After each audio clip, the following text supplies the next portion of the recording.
I talk about failure in order to prevent failure, but I want you to understand that correctly implemented ERP systems can deliver huge value. And if you are not getting huge value out of your ERP system, then I ask you to pay particular attention to what I have to say next. What I've come to understand, and I've been involved in the application of ERPs for 23 years, more than 23 years, is that if that's a scale of 0 to 10 in terms of how good ERP can be, the majority of people's view of what ERP can do is very constrained. They are not implementing the technology to its full potential, and I would suggest that if you implement any ERP system with really precise, strategically designed taxonomies, configuration, you can raise the 10 from down there up to there. And that's an opportunity that is available to any organization that has an ERP and many other large business information systems. However, I want to suggest to you that there's a further opportunity. If you implement the system strategically, and in so doing perhaps produce some small pieces of strategic software alongside it, some strategic configuration, some little pieces of software that help you to do things that are very specific to your business, you can raise the 10 up to there. And so my suggestion for your consideration is that the average view of what is achievable with ERPs is perhaps a 3 out of 10 in terms of the view that I have of what is achievable. And given that very few people achieve that full potential, a lot of people are sitting around about a 1.5 or 2 out of 10 on the scale of what I consider to be a valuable ERP implementation. So I used the word taxonomy a minute ago. What is a taxonomy? Well, a taxonomy is a word structure such as the world, Asia, Africa. It's a logical, hierarchical grouping and classification of information. The table in the bottom right is another example of a simple taxonomy. And I've come to understand that taxonomies are vital to help us to understand any information, be it in a library or be it in an ERP. And well-designed taxonomies can be the difference between software being easy to use and highly powerful and achieving what I've set out in the previous slide, or it can be responsible for ERP being a painful and inefficient investment. I want to go on and define a term that I call data engineering, and the definition that I have here is the definition of data engineering as I see it, and that is not necessarily what you will find defined on Wikipedia or anywhere else. It's the definition as I see it. It's the engineering of content in a structured taxonomically fundamental way that is meaningful to human beings and is executed in such a way that the human being using the computer system experiences the computer system to be intelligent. Because it is so that computers are not intelligent, they are dumb adding machines, and they will only look intelligent to the extent that human beings enable them to do so. And yes, the software is important, but the software is no good without the content. You can have the most fantastic building, but if it is full of dirt and rubble, it will achieve no purpose. You can have the most fantastic big brand ERP, and if the data is a mess and a shambles, you will not get value out of it. So what is ERP? Well, let's start by saying, what is information technology? A computer is basically just an adding machine, an abacus if you like. It adds noughts and ones. It accomplishes everything that it does by adding noughts and ones and feeding streams of noughts and ones into complex electronic circuits which do things like creating this image. But this image, in the way that it is stored on the hard disk, stored in memory and transmitted to the device that paints this picture, is simply a stream of noughts and ones. Every dot on the screen is a pattern of noughts and ones telling the color of that dot on the screen. And since computers only understand noughts and ones and human beings are not very good with noughts and ones, we have something called source code. And source code is just plain language, frequently English, but sometimes other languages, which is designed to help the human being to set the switches, the on-offs, noughts and ones in the computer in order to get it to do something.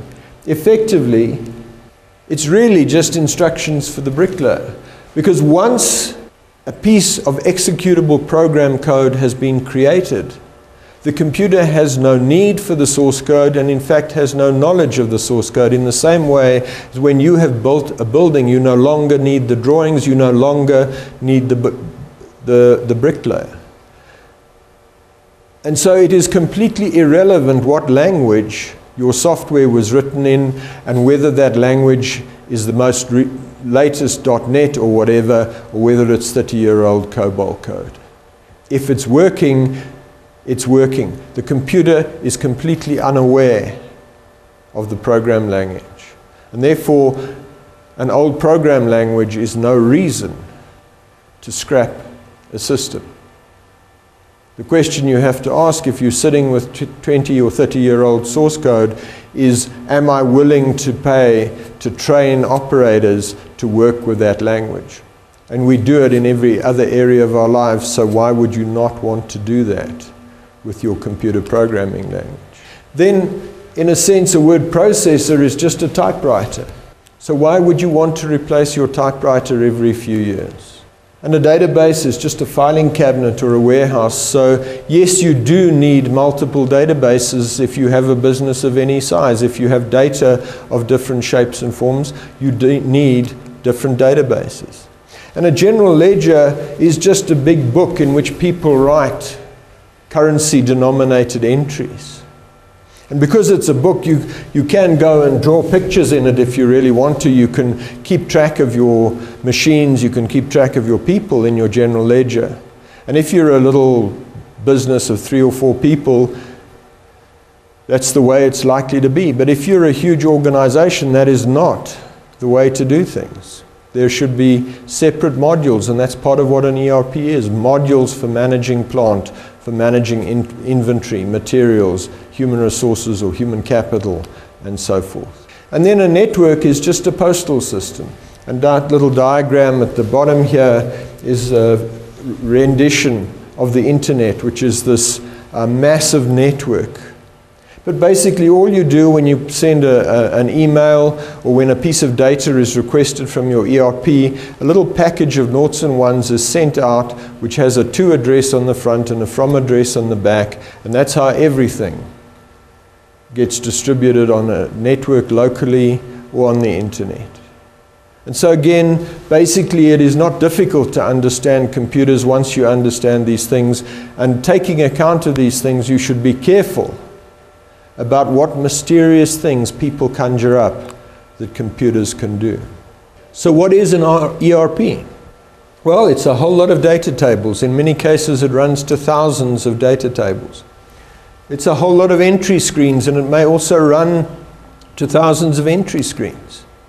It's executable software programs. In this particular ERP, in this particular site, 2,077 little executable programs, some not so little, that do different things from ranging from capturing pieces of information to doing complex stochastic, probabilistic, statistical inventory and procurement forecasting and other calculations. And then there's a whole lot of reports, and within those tables there should be integration. And here's an example of integration. There's a table, and there's some codes that link to another table. And those codes tell the computer that when they're working on this data, they should post to there in the general ledger. And what often goes wrong is that someone forgets to set up all those codes, or they set those codes up incorrectly. I recently heard of an example of a large corporation that put in a large big brand ERP.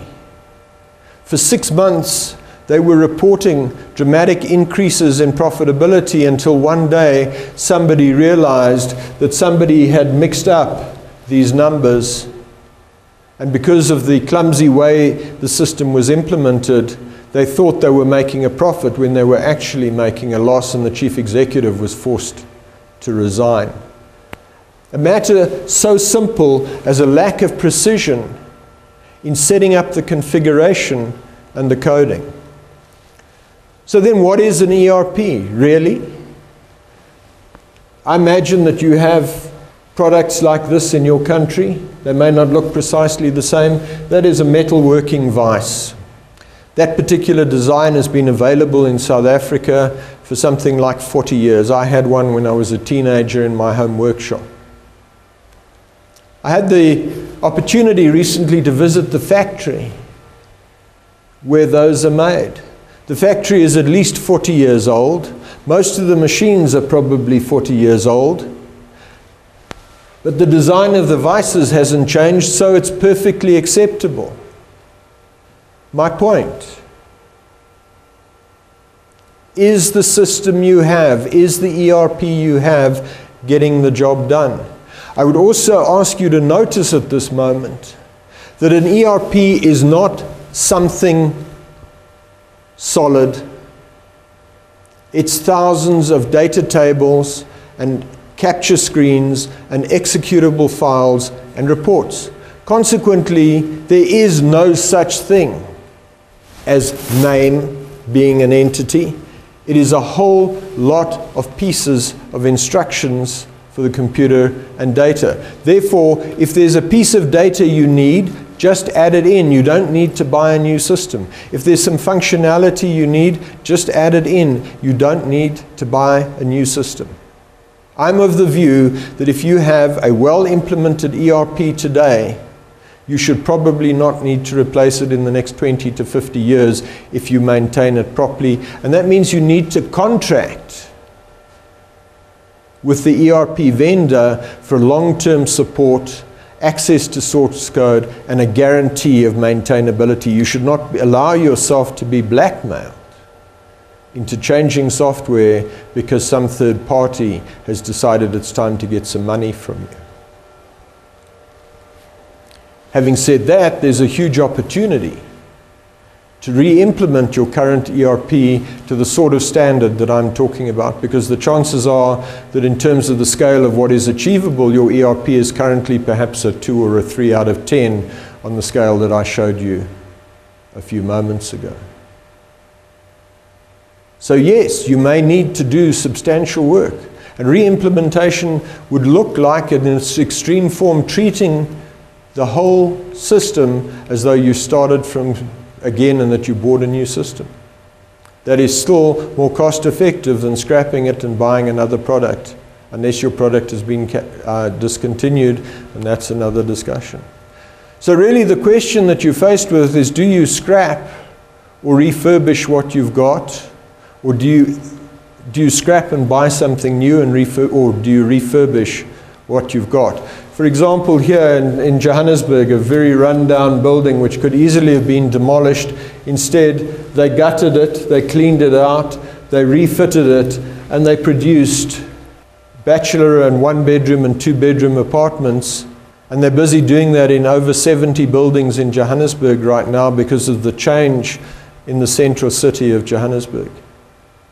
It's far more cost-effective than demolishing those buildings.